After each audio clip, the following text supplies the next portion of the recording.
you so much. I am so excited to be here today and to moderate this vital discussion on the current state of the cybersecurity landscape. Today, we are privileged to have with us two distinguished speakers who will illuminate this complex domain. Rigo Van Den Broeck, Executive Vice President of Cybersecurity Solutions at Mastercard, and Dr. Gulshan Rai, former National Cybersecurity Coordinator for the Government of India between the years 2015 to 2019. Both bring an abundance of expertise and insight to our discussion, and over the next 30 minutes or so, they are going to be exploring the evolving nature of cybersecurity and cyber risk, subjects that demand continuous vigilance, innovation, and collaboration. They will also be sharing invaluable insights into protecting our data and systems, the role of emerging technologies, and the strategies essential for fostering a safer digital environment. While the issue of cybercrime is a global one, the risk is absolutely acute in Asia, with cyber attacks surging by 16% in the first quarter of this year alone, and the region accounting for 22% of global fraud. And that's why the urgency to understand risk reduction and enhance our cyber resilience cannot be understated. Please join me in welcoming Rigo and Dr. Rai.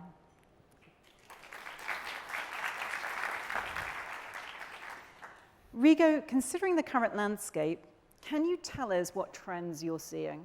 Yeah, so thinking about this topic, I've been looking around, so what are the data points that are really relevant? And one of the data points that came across to me yesterday was the cybercrime market for criminals is 10 times bigger than the cyber defense markets for companies. Wow. So the criminals make 10 times more money than the companies that sell cyber products, just summary. And then if you look at Asia, when you compare Asia with the rest of the world, from what is different in Asia on the cybercrime front, is that more than half, and some indications of studies, even 60%, of cybercrime is identity-oriented. They go over identity data more than anything. Now, we can have a cultural debate why identity in Southeast Asia or Asia in general is more important and more inclined to be attacked than in other parts of the world. Because that will be an interesting discussion, but I think we need a bit more investigation there. The attackers in Asia are the same as you see everywhere. It's a black hat, it's organized crime, so that is not different. 70% comes from that direction. The attack methodology is mostly malware and phishing. Also, that is kind of traditional with the rest of the world. So what they do is not different. So when you then translate this to cyber trends is, what you see, there is nothing new under the sun in cybercrime in a sense. And that's a bit provocative because people think, oh, cybercrime is evolving quickly. But ransomware existed when first humans were on Earth. That's just blackmailing someone. That was ever there. The only thing what is changing is somehow the methodology and the technology they used to do so. So yes, then deepfake and all these things exist and make it more efficient, or Gen AI makes the mail more hard to detect. So that's kind of the trends we see. It's like a sophistication of the attack, a scaling of the attacks are big trends also in Asia. So that's kind of, for me, the big takeaway from this is what they try to get after is not new, but the way they do it is to get more and more difficult to detect for a human being. So we need to invest and we need to look together on technology. Dr. Rai, are these trends current with what you're seeing in Asia-Pac? The cyber risk or the cyber security incidents or the cyber security breaches, whatever you say, they're all interconnected together in a very tight manner there. Very difficult to say which one is separate out. The scenario of the cyber security issues is, you can see the importance that the very fact the Mastercard has organized full-day seminar on that shows the importance of the cyber security and shows the alarming situation also which we are getting into that itself shows that. But the scenario in India is, or the, I mean in the Asia Pacific region, is more or less similar trend there. with some differences in India. In India, last year we had about 1.5 million incidents which were tracked there. I am not saying it was 1.5 million incidents happened there. 1.5 million incidents were tracked there. And the I mean, we have a special kind of a things that the ransomware and the phishing attacks are dominating the identity theft, what the Rigo famous word says, talk about it. The identity theft is called phishing, audio phishing there, and those things were predominant. I don't think any large organization one can say that they were not attacked by the ransomware. But you see, in India we are seeing a slightly different kind of a trend. It used to be malware predominantly about 2 years ago, but today what in India we are seeing it that the links are being sent there. The links, they are hosted on the social media or somewhere else, and they easily pass through because all your anti-malware software, antivirus software, they detect those kind of a malware, but detecting the link is becoming a more challenge there. Your firewalls are not tuned. So, the malware percentage is 15 to 18% in our country, and I am sure same thing must be there in the other parts of the Asia also, and the 70-75% are the link which are happening there, and those things are more trying to carry not the phishing, but the ransomware. So, in our country or in our region there, ransomware is predominantly becoming more and more aspect there. See, one thing, we must remember one thing. IT is something slightly different than rest of this sector discipline there. In IT, there are 3 different characteristics are there. Number one, there is no warranty guarantee. So, you have to pay to get the guarantee, you have to pay to get the warranty there. Second thing is that the IT is a monetizing business there. I mean, so, I mean, how do other organizations run free infrastructure there? So, monetizing is going to be very, very high there, and India being a large country, 1.42 billion people there, and larger people are, I mean, medium term people are also expanding the middle class people. So, the data generation is almost, you see, 20 gigabyte per day. That's kind of a data is being generated there. More data, more leakage, more chances of vulnerability attacks will be there. That's what situation is there. So, phishing attacks, ransomware attacks are predominantly more in India. I am talking about security, but if you talk about the crime, then situation is different, because the digital payment, 5 billion transactions per day, you can see that. Wow. So, that's large number over there. So, they have their own issues awareness, and the earlier session they talked about it, earlier session what Harriet talked about in the morning, those are also happening aspect. But largely phishing and the ransomware, those are dominating in our country. I think it's fascinating considering how digitalized India is becoming. And also the other thing that interests me is a stat I heard quite recently. It was 66% of the population are under 35 years old, and many of them have got STEM degrees, so they are technology advanced. So it's absolutely fascinating. Thank you for that.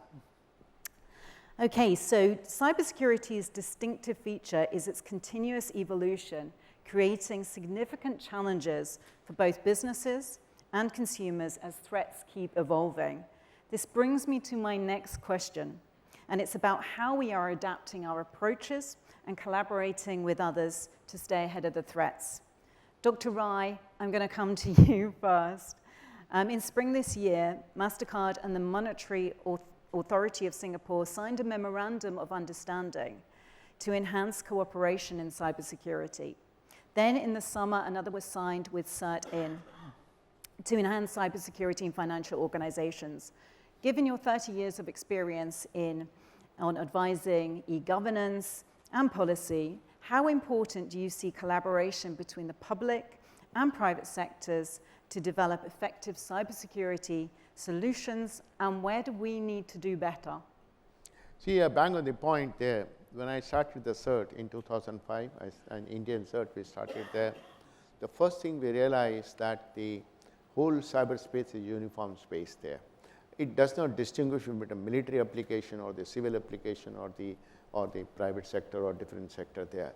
Gone are the days when we used to have a different kind of a computing system for each sector there. Today, the same systems are being for different applications and different kind of a computing environment there. And if anything happens, a breach, today, you see, one thing we should realize that we are a networked society. I mean, if you look at the GDP of the entire world is $105 trillion, something like that. But if you look at the digital economy itself is about 47 to 48%, 48 trillion dollars, that kind of a thing. And everything is networked there. All critical sectors are networked. They are all connected there. And so when you network there, it does not distinguish between James or Rigo or me. They are all one kind of a system there. And see, any incident which may happen in one sector, in the government sector, same thing will happen, bound to happen from the private sector or the industry. Therefore, the cooperation is essence of the time. I must also say that the governments world over, true very much in India also, they are not developing technology. The technology is being developed in the private sector.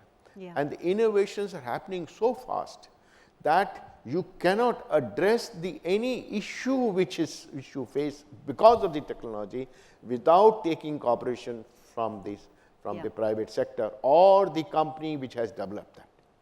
If I have to if I have to do forensic tool for the Apple, I have to go to Apple or someone has to develop the tool with respect to Apple, and so is the case with other issues there. Or if I have to do the Mastercard kind of analyze the thing, I have to Rigo, I have to go to Rajat, or I have to go to them to help me out.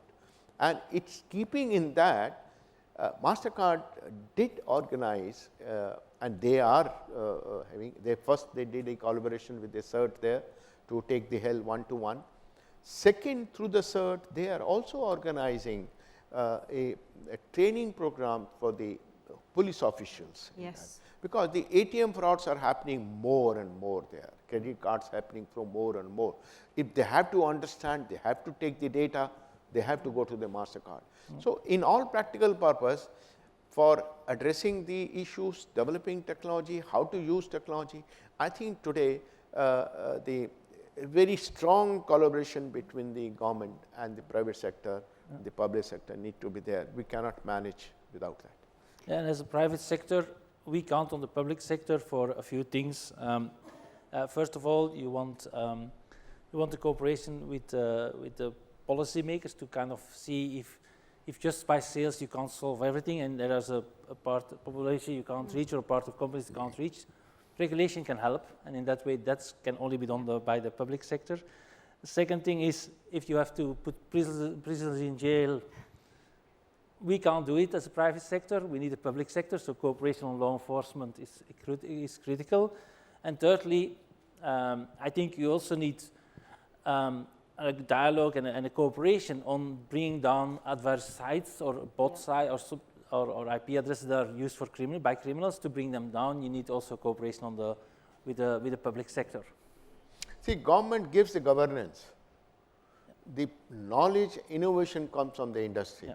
Yeah. So, how do the government does the governance if they don't cooperate with the industry and the public sector and private sector? I think what's interesting for me is hearing about technology advancing at such speed, it's scaling, but also the issue that we have with people and upskilling our skills there, particularly it was one of the earlier speakers who spoke about this human-to-human interaction.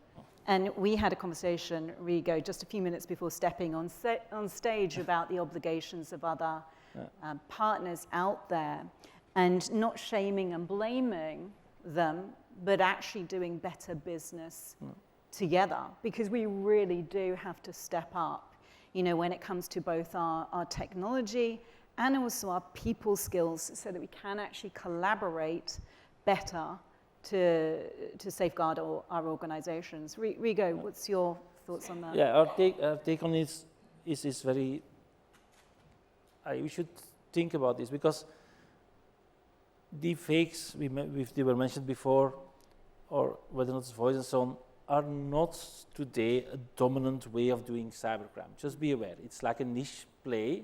It's mostly targeted on high profile, high valuable counterparts because that's the way the right to do sophistication, although there are tools that make it very simple, that was shown today.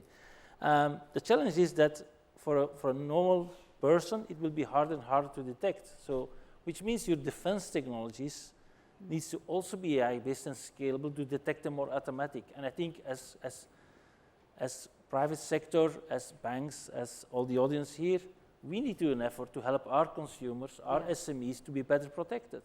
We need to leverage the AI to get saying, to be very honest, I'll give the example, but if you, a phishing mail, if you can be educated as a person how to look and where to look, and yes, they can make it harder, but then why can you not build a technology to stop that phishing mail better?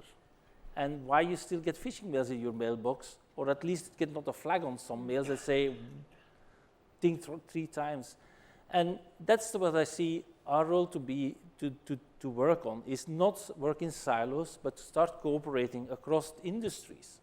Banks, Mastercard, technology companies and so on, all together, we need to work to kind of get a big data exchange, because the biggest challenge on AI is not AI technology.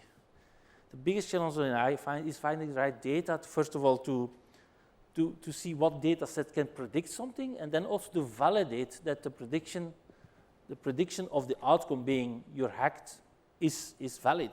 So then you can do machine learning. But if you don't have the outcome, or you don't have the set of data originally to start from, you can't even build an AI model for it. And often that information is scattered around. So cooperation to share that data is very, very crucial. Another reason for public-private cooperation, to be honest. So that's the big thing we need to be aware, that if we don't start sharing data, criminals are sharing data, but if we are not doing, we put ourselves at a disadvantage. That's the only way we can get better systems and better AI response models in order to stop the criminals. And I would also add ensuring that we are using the tools that we have correctly. So we have the key measures in place so that we're not burning out our teams, our security teams. That's really important. I want to ask a question about the future now. Rigo, I'm going to come to you again. As you look to the future and you see how trends are developing, what do you see for the future of cyber? Yeah. Where are we heading? What do we need to be aware of right now? Yeah. So Mastercard organized something, and I'll give you the context from where my data comes from, is organize something like what we call threat casting. Threat casting is put yourself 10 years in the future, think a technology is available, and then think how criminals will start using it.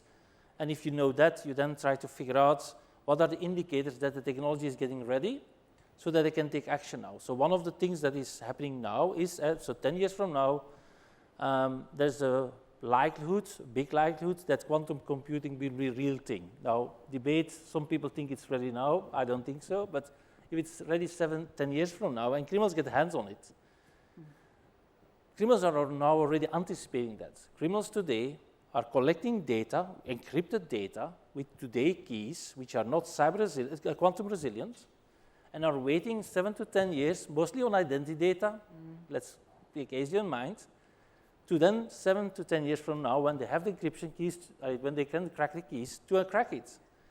But an identity data is stable, so the identity of your identity today is the identity of you tomorrow. So in that, there's a threat now. If you don't start thinking, what can I do to make sure that these encrypted data with strong keys today, but weak keys in the future, what can you do about it? That's one example where we need to think, what are the actions we can do? Another thing is, if we want to, as Mastercard, for example, we want to say, banks, we now go to quantum resilient keys. The time to roll this type of things out, or a quantum resilient chip, the time to roll this out is 5 to 10 years. You see already we are getting in a time race against criminals, And we should not be lazy on these things. And so sometimes you would think, why is Mastercard now doing things? Because we need to anticipate like what is happening, because we know our path to roll things out has time, because banks have to adapt. Times there are other priorities and so on. So that is also where we need to think in advance and think proactively in the future, knowing technologies may not be available today, but will be available tomorrow. We have to be proactive. We've got to think ahead. We've got to recruit the best talent, and we've got to design better solutions. I want to add one more thing, and just one last sentence.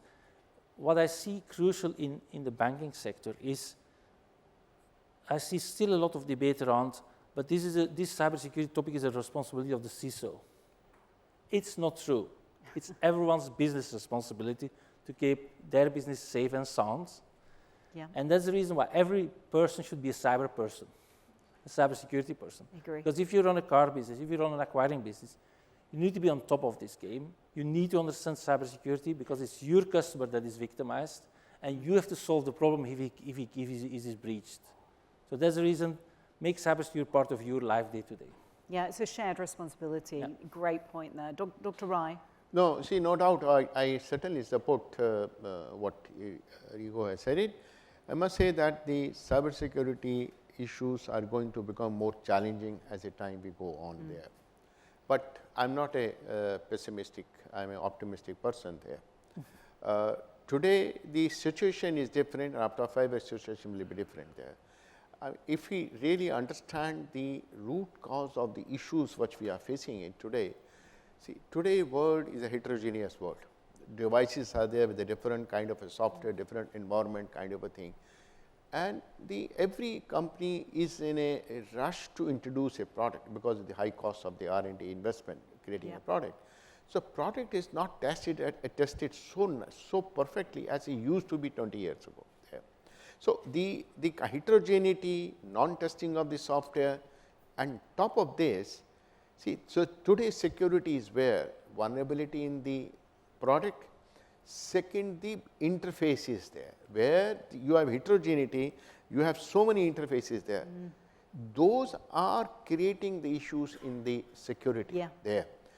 Next layer is, you see, you have a AI layer. AI layer, I was discussing someone, AI layer sits on your system there. So the AI efficiency of the AI layer depends upon the efficiency and the condition of the system below that. Yep. But the fact of the life is that whether we are in India or anywhere else in the world, we have a legacy system, we have a modern system, and we have an AI layer. Yes. I was comparing, I was telling somewhere example is like a child. Child has a parents and the grandparents there, and the child has to interact with the parents and the grandparents. There are different generations, how it becomes difficult for the child to interact seamlessly with them. So we are in this situation there. But as I said, I am optimistic. I am sure 5 years, first of all, your legacy system will come down. People, the child which I quoted, people will become more awareness, more knowledgeable with the spread of education, and of course seminars like this, more and more will happen there. So I think the environment will improve. The understanding will be better. Yeah. Well, I must say, pardon me, the kind of a growth we have seen, innovation, my personal feeling is, I should not be targeted for that. I think the rate of innovation slightly will come down because things are becoming more challenging also there. Yes. So in a way, I feel situation is going to be more complex, more challenging there. Situation is going to be much different than what we are seeing today. Today itself is different than what we have seen about 5 years ago there. So I mean, overall, we need to be standing on our feet and addressing the issues. Technology is going to stay. As I said, 47% is the digital economy. It will go up to 70%. Growth rate is about 18 to 20%, depending on the region there. It will grow. I think situation will be different, and we'll have to challenge it. We have to face it. I'm sure, Jane, if you are there after 5 years handling the Mastercard, your scenario will be different. Mastercard will have a different scenario also, and your questions also will be different. Okay, thank you. I think it's so interesting what you're saying, what both of you are saying, and I can't help but think of our approach and how creative we need to be and proactive we need to be with our approaches. You know, I'm thinking right now, if we think about the modern technology, we think about legacy, and how often C-levels can be tied into contracts which tie them in. They can't get out of them. You know, it's impossible for them to do that. But what we can do is be aware of that, and we can call in the lawyers to make sure that we are not being as tied in to some of these contracts that we have, so that we can be more agile and move if need be. Jane, you have introduced a altogether different angle there. Yeah. One side is technology, other side is the legal. This is I mean, it's going to be really worth seeing, interesting to see how the legal and the technology manage together. Yeah. I mean, legal is not going so, entire jurisprudence will undergo change. Today you see, I give you example, in 2001, the UN set up the government group of experts there to work out the norms of behavior in cyberspace there. And till today, I mean, I have attended number of meetings there. Till today, we have not agreed to that. Yeah. Because the more you agree, the next year, the things become slightly different part. Yes. So, and situation is going to be very, very interesting. I said I am a pessimistic. I must say it's going to be very, very interesting. Interesting, complex. What I want to do now is we've got a few minutes left, and I really want to engage you in the audience. Who has got a question here for Dr. Rai or Rigo? Anyone in the audience? I'm looking for hands. I can come down into the audience. Over there. Thank you. Thank you, Rigo. Thank you, Dr. Rai, for such a wise and wisdom session that you have shared with us today. When we talk about cybersecurity and we talk about banking specifically, there's a lot of regulations that require for them to impose all of the cybersecurity controls. So they have enough prioritization. But how do the SMEs, which are largely tied in with the banking, how do they fit into the ecosystem? And maybe could you share how do they prioritize cybersecurity to manage themselves? Rigo, you will or shall I? I'll go. So I think this is one of the most difficult topics in cybersecurity. The top 500 companies, whatever list you take, they're well protected. They have a cybersecurity specialist. They know what they do, hopefully. So let's be. So, but but the question is, how do you get to people that don't have the insider knowledge on being defensive? How do you so there are two problems in SME market. Is first, how do you make sure that they understand they have a need, they have a problem before they're hacked? Because most of them do know that they have a problem after they're hacked, but not before. And just be aware, around 67% of SMEs that have been victimized, so have been hacked, go bankrupt in the next year. So there is a big social impact. And so that is the reason why we say there is also social responsibility for the public and private sector to get to actions and get to solutions for SMEs to enable them to have the right cyber defense. They're not targeted by the most sophisticated attacks, but they're targeted by more common attacks. We should work together to get a rollout of solutions to SMEs. And at the end, if you look at what is big in an SME attack, it's phishing, DDoS, and malware. These are things you can, with AI systems you put in front of them, you can filter out. You can filter that out. The only thing is, how do you make the technology at a decent at the price available that it's payable for them? Secondly, how do you distribute it? Because the distribution problem is a big problem. No one talks to 1 million SMEs at the same time. No company in the world. So you need to also figure out, together with public sector, together with other companies, how do we spread the solution? How do we contact the solution? And that's the two key success factors. And so far, I have to say, no one has been successful anywhere in the world to protect SMEs. So that's definitely something everyone needs to put high on their priority list. Not in order to keep, in order to keep your own safe, because SMEs are suppliers of you, of any bigger companies, and if that's a way in. So it's very about your own security of your supply chain that you have to look after the SMEs as well in a big way. Thank you, Rigo. Let me add what Rigo said it. See, you have asked a very, very important question about the SMEs there. Of course, the number of SMEs are very much higher there. The entire technological response to the SMEs growing and is going to be slightly different in my view, going to be different. See, number one, whatever you see the cloud there, cloud is going to be used maximum by the SMEs because exactly the reason there.